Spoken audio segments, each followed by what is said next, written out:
Hey everyone. So recently, as I'm going through my martial arts journey, and I've been training mixed martial arts for 5 months now, intensively, pretty much nonstop, I noticed a shift, what I could describe as in my psyche, in my mental state, in relationship to physical conflict, or in other words, being attacked on the street or getting into a self-defense situation. I figured that this transformation, this experience might be valuable for you guys, or girls, women, whoever's watching this video. I feel that it may bring that the story that I will tell you might bring value in understanding your journey, understanding what may be happening to you at a certain stage, what may happen to you at a later stage, or has happened, and maybe you're trying to figure out what made the difference. So hopefully this story will bring you some value, and you'll benefit from it as much as I benefited from the experience. So the story starts with me growing up in the town that I grew up in Lithuania, a city called Paralysis. It used to be known as Little Chicago. I mentioned this in a few videos, and I won't stick in this point forever or for a long time. I'll try to make this quick, but basically the story is that it was a rough town.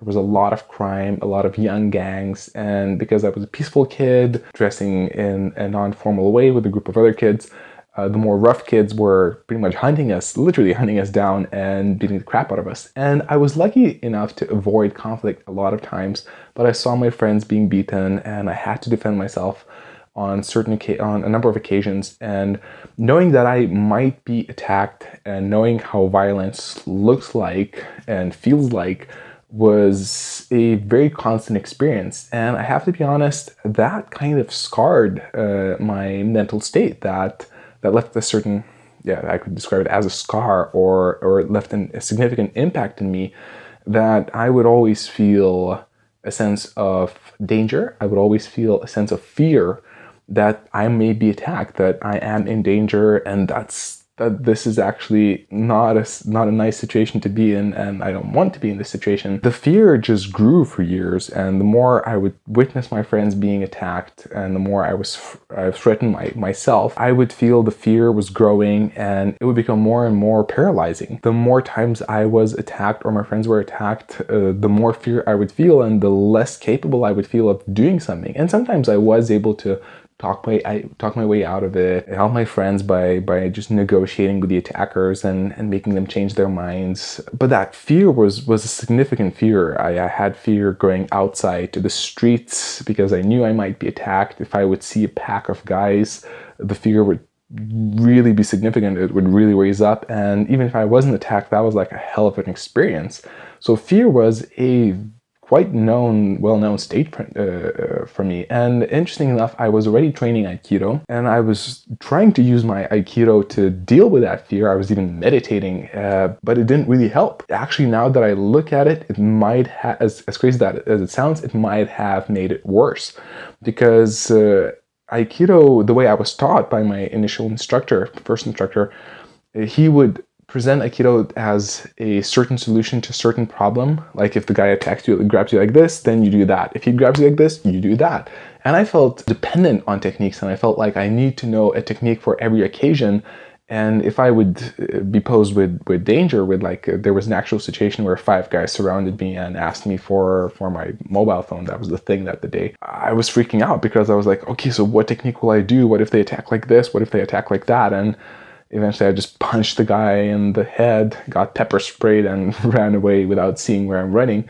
So it all ended well, but me walking through the streets, seeing a pack of guys as a potential danger, I would be freaking out in my mind, because I would be imagining all these scenarios of what might happen and what I might need to do. And sometimes I'd be like, oh shit, if they grab me like this, I don't know a technique for that. And what if they do this, and what if they do that?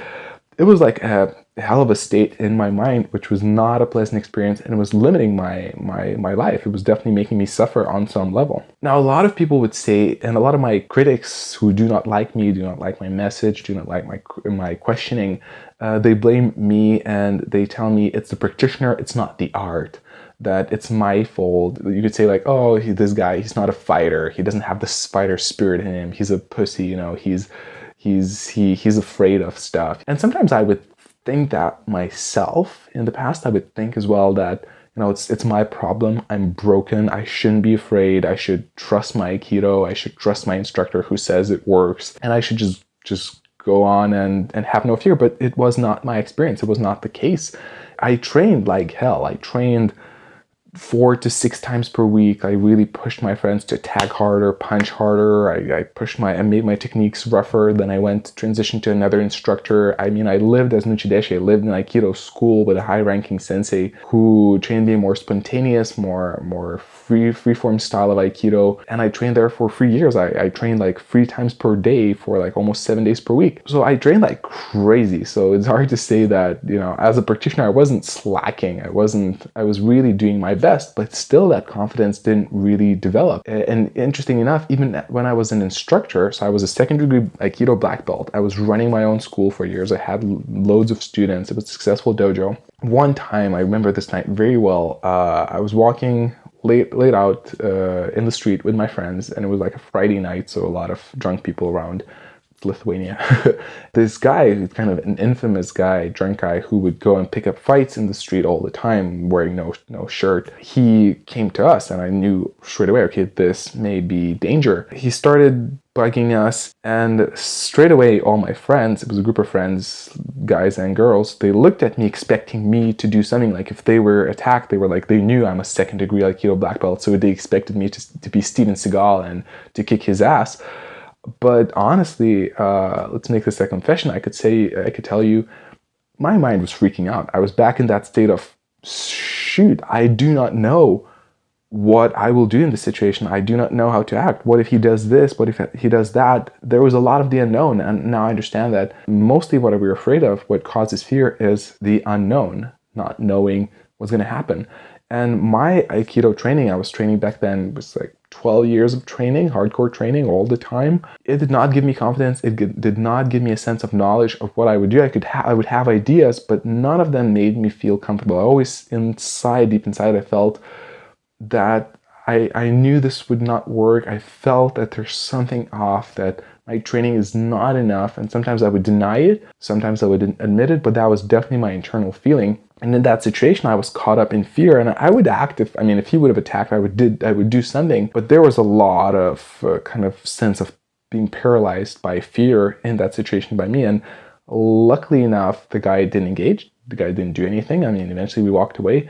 But my friends, they perceived, it was visible that I was afraid, that I was not confident. And the look in their eyes, it was not pleasant, trust me. I could see how just in that swift moment, they lost all confidence in me, and they were confused. Like, you could read their eyes that they're like, this guy is like a martial arts black belt. What the heck? Why isn't he confident? Like, why is he more afraid than we are? So in a sense, I was still scarred from the days of growing up in my town, being threatened, being in a sense of danger and threat all the time. It had still a resonating emotional impact on me. Yeah, that fear. I had a strong fear for being attacked.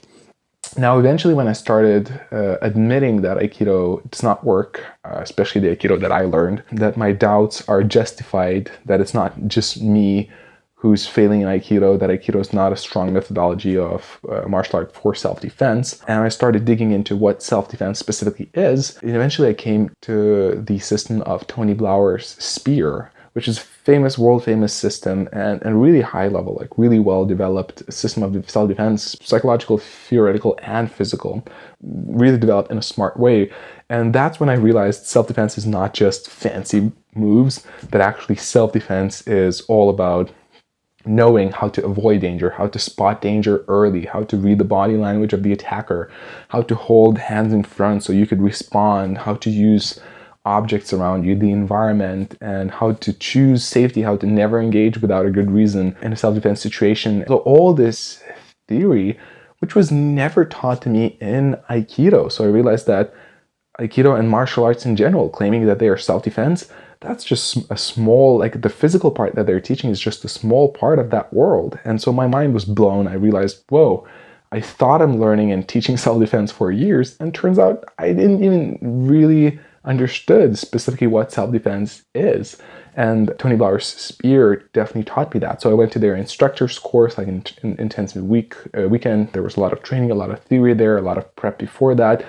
I investigated into that subject way more afterwards, and I started feeling more confident, especially just the knowledge that I have to keep it's called the nonviolent posture in Tony Blauer's spear, where you're communicating with your arms forward in front of you, saying, okay, look, don't make this a big deal, like let's separate. But basically you're keeping distance and you're ready to respond, you're ready to strike. So whenever I would feel threatened after that course, I would, keep my hands in front. I would try to read into the body language of the attacker, try to assess whether there's an actual danger. So that gave me some confidence, but honestly, still, that fear did not disappear, which I had ever since my teen years. If there was a sense of danger, I would have more of a sense of what I would do, but I still didn't have that confidence of, okay, I will deal with this. I will know what to do. And obviously with the humble aspect of knowing, I mean, you never know exactly 100% what you're going to do, what the attacker is going to do, but having that confidence that, okay, I am capable, I will deal with this, I can pull this off. I still haven't had that high level of confidence. The fear was still active, the fear was still strong, partly paralyzing, not as bad, but that intimidation, I would still feel it in my gut whenever I would sense a dangerous situation. The transformation eventually happened quite lately, like in the last couple of months, that I noticed it significantly. Right now, if you don't know, I'm in Portland in the United States, training at Straight Class Gym Portland, or SBG Portland, under Matt Thornton, and I'm training MMA all the time. That means I'm sparring. I'm sparring a lot. I'm doing a lot of drills against active resisting opponents who are trying to punch me in the head, who are trying to take me down. Sometimes, we're doing light sparring or light grappling. I mean, light sparring or light grappling. But sometimes we go, much rougher. And I know that I might be punched in the head. And to a certain degree, they're trying to hurt me. They're trying to take me down. They're trying to choke me out. They're trying to submit me. That sense of constant danger is there. Nobody's trying to really hurt me bad, but I do get punched in the head, and I know how it feels to get punched in the head. I know how it feels to defend from a takedown, to defend from a punch, to see a punch coming, to punch back. All these scenarios, I go through them hundreds, thousands of times, and not just against random guys. They are, the guys I'm training with, they're good. So, they know how to punch. They know how to do a takedown. And a regular street guy will not know that. So I'm kind of tempered in that environment where I'm actually in a fighting situation. And yeah, I mean, of course, there's a difference. I mean, we are not, kicking to the balls, not gouging eyes or whatever. But most of the stuff which would happen potentially in the street, we get to experience that all the time, not theoretically, but through all levels. Like, we are drilling it again and again and again. And the transformation, when I just nailed it, I realized it happened, was when I was standing in the bus stop after morning training, and there's a lot of homeless people in Portland. I know, not only in Portland, but definitely in Portland. And some of them are weird, and some of them I don't think they're really dangerous. As far as I heard, people in Portland don't really fight. But there was this guy, there was a number of situations, but I think the first one was, there was this guy who was just like really aggressive against someone. Just, he came out of the train and went for the bus and went to the stop where I was. He was just shouting and cursing and cussing, and he was just like really agitated. I think he's mentally unstable. I think that was visible. That was clear. But he was creating a sense of danger, and people were feeling uncomfortable around him. And I was standing there and was like, I felt like, dude, if you're gonna start trouble, I'm gonna take you down. Not to say, that suddenly I became a godly creature, that I'm unbeatable, invincible. No, of course I have a sense of humility that anything can happen. He may have a knife, he may suddenly grab a brick, a bottle, or do something crazy and unpredictable. But my mental state, my sense of, I will deal with you. If you're gonna attack someone, if you're gonna attack me, especially if you're gonna attack someone else, I will step in there and I will do whatever I need to do to take you down.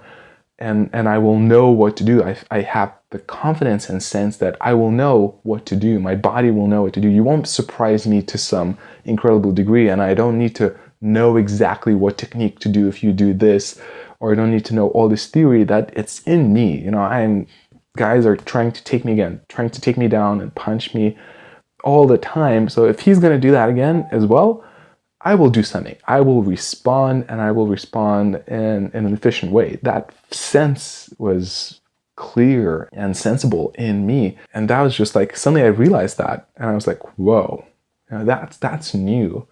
I haven't been here. It's a significant difference. And I was just confident. And I'm not saying that, you know, fear is important. Fear is one of the tools of survival, adrenaline. And I'm sure that maybe if I would engage directly, then some fear would come up. But I think that would be healthy fear, not paralyzing fear, which I had before. But the confidence was definitely a new thing, and it was definitely there after I trained for a few months of fighting all the time. Again, I also want to say that, you know, I know my critics will say, oh, but then, you know, MMA is a sport, you know, you're going to go to the ground and you're going to hit your head to the ground and stuff. I mean, I'm talking about smart things. I learned the fundamentals of self-defense. I'm learning MMA. I'm sure I could get them together, and, you know, if he would have a knife, and actually there was another moment where a guy was walking with a machete, an actual machete, like the knife, the jungle knife. He didn't look dangerous or something, but it was clear that he's carrying it. And I turned on my alertness, but also I had, again, that confidence. And I had my tripod of the camera, like an iron tripod in my hands. And I just took it, you know, on the handle. I was like, okay, if you're going to use that machete, I'm going to use my tripod, you know. But I was alert, I was present, but I was ready as well. There was not a sense of, oh my God, what I will do. And using the tripod is not MMA, but again, it's only after I trained MMA where I started to feel that sense of confidence that I can get into a situation and I can work my way out. To summarize, it is interesting for me to realize that even after I trained as a dedicated student for eventually like 14 years of Aikido, that never gave me confidence. Even when I learned the fundamentals of self-defense, that didn't really give me the confidence where I would feel I would be confident in my skills to go into a self-defense situation. But it's only after I trained MMA, actual constant fighting and struggling and resisting, the whole package of MMA with live sparring, only after going through this school, I finally gained the confidence of trusting my skills, of trusting my ability. And obviously, again, I would rely on a mix of what I learned about self-defense from Tony Blauer's spear and from my general learning about self-defense and MMA. It would be a mixture of the theory and practice of holding your hands in front and not doing the sports, not relying on the sports element. But again, to emphasize the point, it's not only until I train in MMA that this confidence finally appeared. And again, if all the critics who say it's the practitioner, it's not the art, well, that's my story. You know, try to deny that if you want, but I'm the same person, I'm the same practitioner, and I'm as devoted as I always was. When I train something, I train 100%. But training Aikido for so many years, even doing a form of self-defense, only when I started training the art of MMA in the same practitioner, in the same person, that confidence appeared. So again, I question whether it's really the practitioner rather than the art. And of course, there's some responsibility of the practitioner, but I think the story represents really well that even if the practitioner is a good practitioner, you cannot give all the responsibility to the student. The art has to do a lot. So yeah, that's my story. I hope it's useful. I hope you find some value in it. Quick note, my first amateur fight, MMA fight, is April 6th in Montana, the city of Kalispell. The event is already up. If you search for, I'll leave a link in the description so you can, if you're around or if you want to come, book it. If you find me there, say hi, don't hesitate. Maybe before the fight, I'll be very focused, but after the fight or whatever, I'll be down to meet you. And yeah, otherwise, thank you for sticking through the video. If you like it, share it, like it, subscribe, you know, the general YouTube stuff. But otherwise, I will see you on the virtual mat again soon.